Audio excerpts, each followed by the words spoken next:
본회의장에서 안내 말씀드리겠습니다. 지금 바로 본회의가 개의되겠습니다. 새누리당 대표의원 나오셔서 연설해 주시기 바랍니다.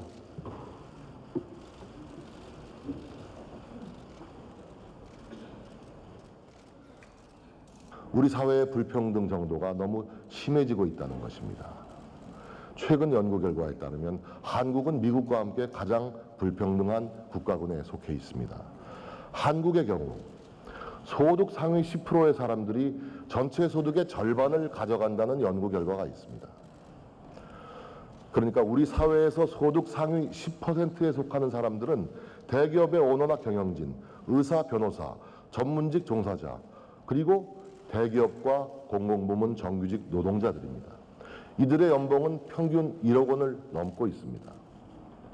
하위 90%에 속하는 사람들은 비정규직 노동자, 중소기업 노동자, 영세 자영업자들입니다. 이들의 연봉은 대체로 2천만 원에서 3천만 원 수준입니다. 불평등이 이렇게 심하면 대한민국이라는 공동체는 건강하게 유지되기 어려운 것입니다. 존경하는 국민 여러분, 저는 지난 5월 28일 비극적인 사고 소식을 접했습니다. 구의역에서 고장난 스크린도어를 수리하던 19살 비정규직 김군이 사망했습니다. 컵라면 먹을 시간도 없이 열심히 일했던 김군의 월급은 왜 150만도 채 되지 않았을까요? 2인 1조 작업이라는 안전수칙은 왜 지켜지지 않았던 것입니까? 구의역 사건은 정규직에 대한 과다한 보호가 비정규직에 대한 수탈로 이어지는 노동시장의 이중성 문제를 고스란히 드러내고 있습니다. 한국 경제의 가장 큰 문제는 정규직과 비정규직의 격차가 너무 크고 이 격차가 갈수록 더 벌어진다는 것입니다. 어떠한 기술을 가지고 있고 얼마나 열심히 일하느냐가 아니라 정규직이냐 비정규직이냐, 대기업이냐 중소기업에 따라서 임금이 결정되는 것이 바로 이중적 노동시장입니다. 우리의 노동시장 정책은 정규직들의 일자리를 과보호하면서 비정규직들의 처우는 악화시키고 있습니다. 이것이 결과적으로 경제의 활력을 떨어뜨리고 일자리 창출에 부정적인 영향을 주는 것입니다. 저는 이 문제 해결을 위해서 우선 일자리 생태계 지도를 만들어야 된다고 생각합니다.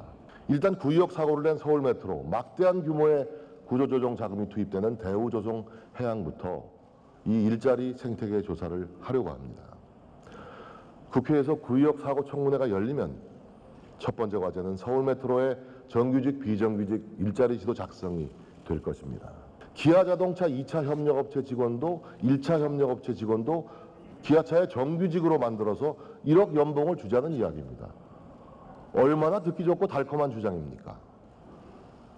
그러나 상향 평준화는 무책임한 포퓰리즘입니다.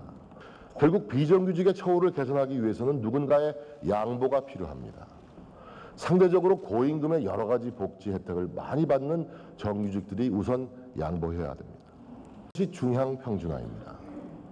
박근혜 정부가 추진하고 있는 노동개혁은 바로 이 중향 평준화 원칙에 입각하여 진행되고 있습니다. 박근혜 정부가 강력히 추진하고 있는 노동개혁 입법은 노동시장의 양극화를 극복하기 위한 최소한의 조치인 것입니다. 노동개혁 4법은 경직된 임금체계와 인력 운영으로 인해 초래되는 생산성 저하를 막으려는 법안들입니다. 신속하게 통과돼야만 합니다. 이 자리를 빌어서 야당의 협조를 간곡하게 요청드리고 싶습니다. 경제민주화는 자본의 양극화에 대한 해법입니다. 일부 대기업은 우리 경제 생태계를 파괴하는 외래어종 배스와 같은 역할을 합니다. 이 외래어종이 먹어치우는 양이 많습니다. 토종 물고기가 멸종하고 건강한 생태계 균형이 깨집니다. 일부 대기업으로의 부의 집중과 불공정한 가불관계는 대한민국의 경제 생태계를 망가뜨립니다. 불법적이고 편법적인 경영권 세습의 방지가 필요합니다. 세계적인 해운사인 한진해운과 현대상선은 타계한 두 기업의 총수 부인들이 관리했습니다. 전문 경영인들이 맡지 못할 무슨 이유가 있습니까?